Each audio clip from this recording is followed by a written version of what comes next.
Hi, so we're just turning into Milton Street now, and I've shown you the property at number 9. The property at number 9, which is just coming up here on the right hand side, is the one that we purchased about 10 years ago for £50,000, and then we changed it from a 2-bed to a 3-bed house, and the property is now worth £135,000, and we've refinanced it a couple of times since we originally purchased it, and taken out money every time that we can then use to purchase more properties with. And then just 5 houses up, so I'm just driving by to show you, is 14 Milton Street, this one here with the open window and the porch. Now this property again was purchased in the same year for £54,000 as Milton Street, the 9 Milton Street, and that again rents out for £850 per calendar month and is valued at £135. And again, it's exactly the same strategy. We've changed it from a 2-bed to a 3-bed house. And then we're just going to drive around the corner a bit, and I'm going to show you how not to do it really.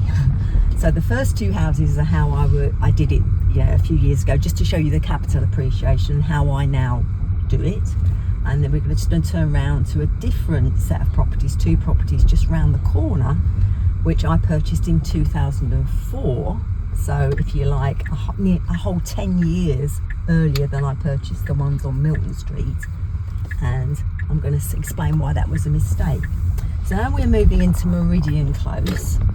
And if we just look at the back, we can see, if you just look at those 2 houses there, one with the dead creepers up it and the one next door to it. So it's a block of fairly modern semi-detached houses.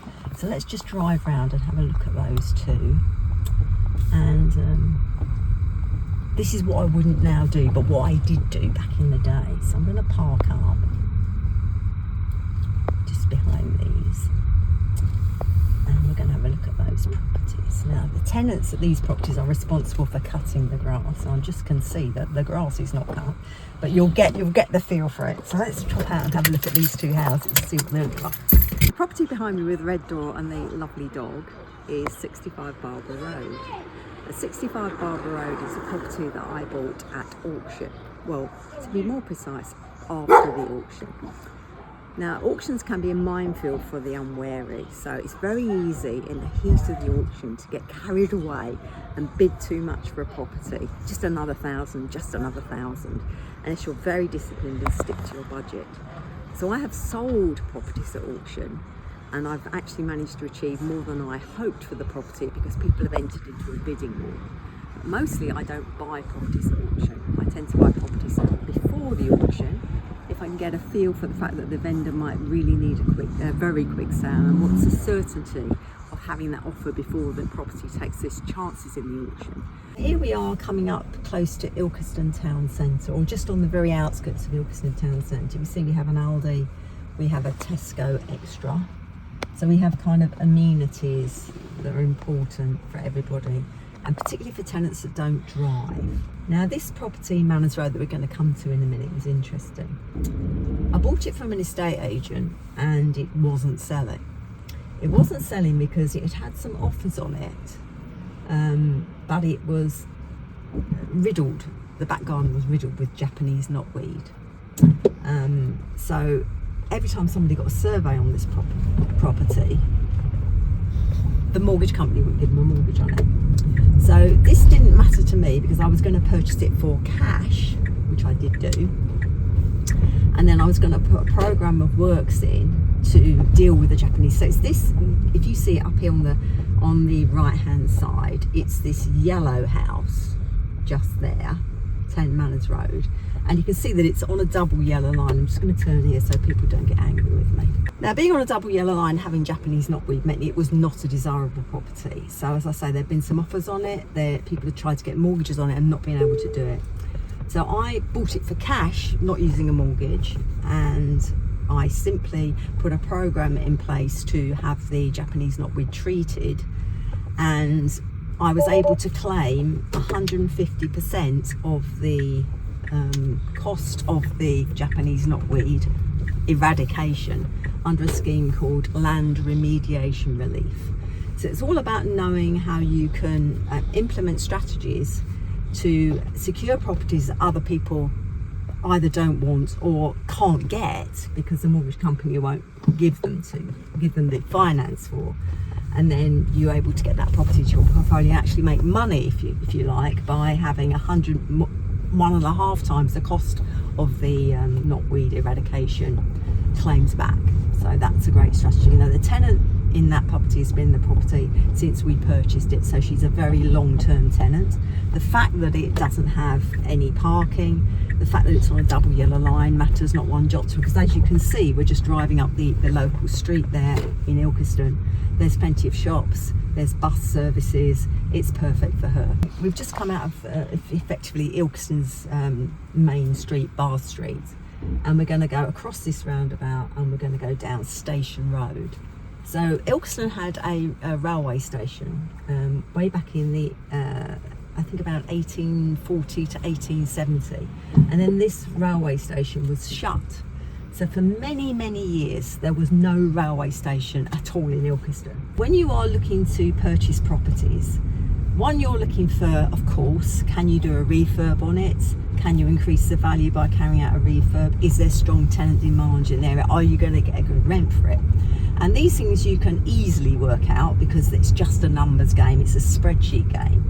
But the kind of intangible benefit in property investing and holding the property, so actually owning the properties, is will there be capital growth, i.e. will the properties go up in value over time?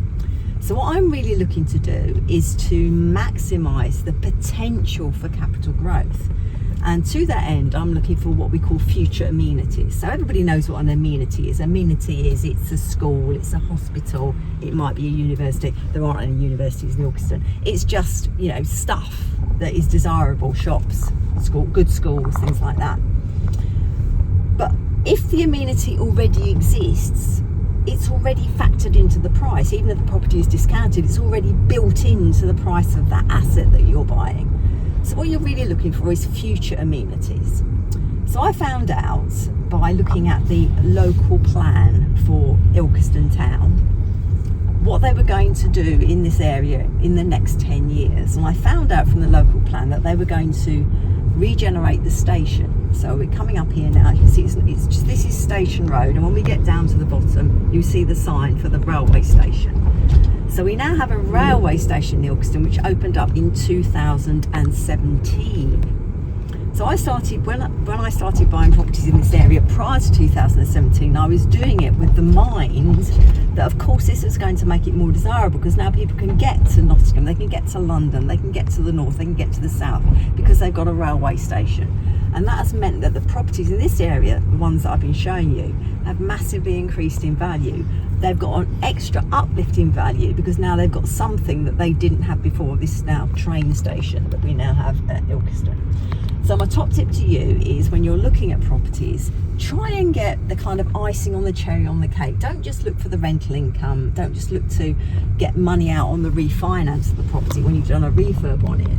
But kind of see, is there where there might be something that's going to improve the value of the property which is outside what you do. So is there a potential for something coming into the area, something that makes the area more desirable, which is going to lift the rising tide of all properties, you know, like a rising tide lifts all boats. So the Ilkeston railway station has been a great thing for me. So buying properties in this area has really worked. So most of the properties that I've just shown you are within a mile or 2 miles of the Ilkeston station. There's a few properties in these streets here. I'll just show you a couple of them that I've purchased since I found out about the railway station that have massively increased in value. So we'll just do a quick drive-by to show you how close they are. So we're going back up Station Road now. You can see this is a bus route. We've got shops in this little thing here. We've got what we got. I know we've got a Poundland, we've got an Iceland, we've even got an M&S food hall, which is kind of gentrifying the area, but if we've got M&S then we must be coming up in the world. So these things really work. So now we're going up Station Road. When we go up Station Road, off Station Road, we're going to have Blake Street. So on Blake Street I've got a property that I bought for, I think it was 53,000, now worth in 2013, just before the railway station came into fruition, that's now worth 120. I'll just see if I can drive by and show it to you. It's a 3-storey terraced property. It's number 8, which one are we at? It's that one there. So you've got 3 stories there. The tenant has been in that house since the day I bought it. So she's lived there all the time. So she's been there 11 years now. Now, tenants being in there, she also has a dog. So most of my tenants have dogs. We're going now around the corner to Mill Street, which is just around the corner. I might have to do, I can't go down Mill Street. I can only get it the other way. But you can see right down there, you'll see a house which has got which is pale cream in colour. My house on Mill Street is the next one along to that, 103 Mill Street. Now that house, 103 Mill Street, can you see it? Yeah, that house, 103 Mill Street, is a house I bought from a distressed builder. So this was purchased, let me check my list of when it was purchased, Mill Street. It was purchased in 2013 for £62,500. It's now worth £112,000. And that I did virtually nothing to. It was reduced, if you like. It was cheap because the builder had done most of the stuff to it. So it got the kitchen in, it got the bathroom in, it had the rewire. It just needed new flooring and it needed redecorating throughout. But the builder had been trying to sell it for a while, basically run out of cash, and I was able to secure it. So kind of he'd done the refurb for me, if you like. So that was then able to refinance very quickly within a few months at a much higher value than I actually paid for it. So it's keeping your eye out for all these kinds of properties, and it's the vendor's circumstances that really matter as well. In this case, the poor builder had run out of cash. He needed a quick sale, so that's when I purchased that one around the corner at Mill Street. And as you can see, it's very close to the station, so it's very popular with tenants. You can see these streets are narrow. There's maybe not a lot of curb appeal, not like the ones on Meridian Close where you've got lots of nice grass at the front. But they rent incredibly well, and people put long-term roots down in these properties, and they really work. They're great little money boxes and great little homes. We're providing warm, safe, comfortable homes for people to live in and people to put down roots and stay long-term. So now we're coming into Aldercar and Langley Mill, which is another one of my, if you like, investment areas. So Aldercar and Langley Mill are really cool because the properties are affordable, but there's great amenities in the area. So you can see we have a little, you can see there's an Asda up there. So there's plenty of stuff close for tenants to have. And in addition, Aldercar and Langley Mill have outstanding, schools are rated outstanding Ofsted primary and secondary schools. So this is a massive draw. So what I'm looking for in my tenant demographic, my typical tenant, is somebody who is going to pay on time and ideally stay forever. And when you've got tenants with children and they like the house and they like the area and the schools are really good in the area, the tendency is for them to stay certainly for the whole length of the time that the children are at school. So you have very long-term tenancies. So my average length of tenancy is in excess of 6 years. Some of my tenants have been with me 20 years. I want them to treat the house as their home and to really enjoy living there.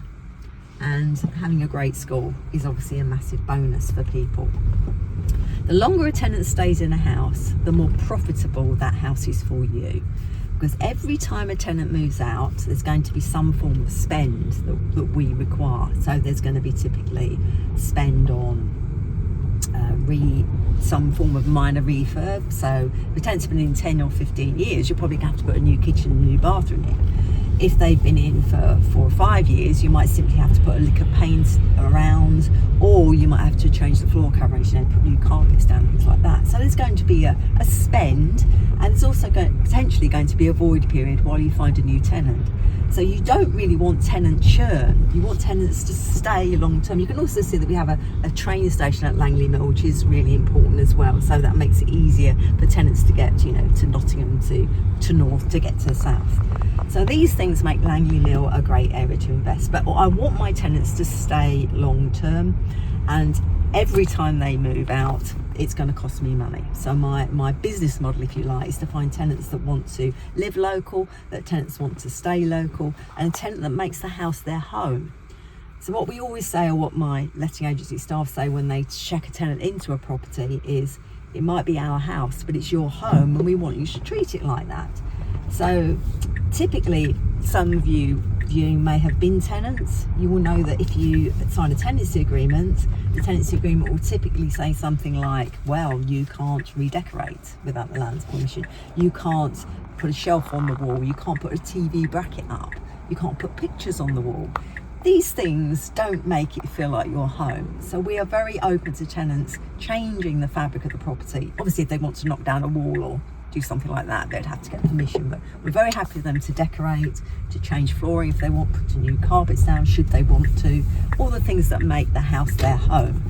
And that tends to increase the likelihood that the tenant will view it as their home and stay long term. So these are really important things, I think, for getting tenants to feel comfortable and stay long term, which is a great business model for us. So if you want to learn more about property investing from myself and the other trainers at the Property Success Alliance, don't forget to like the video, don't forget to subscribe to the channel, and don't forget to hit the notification bell.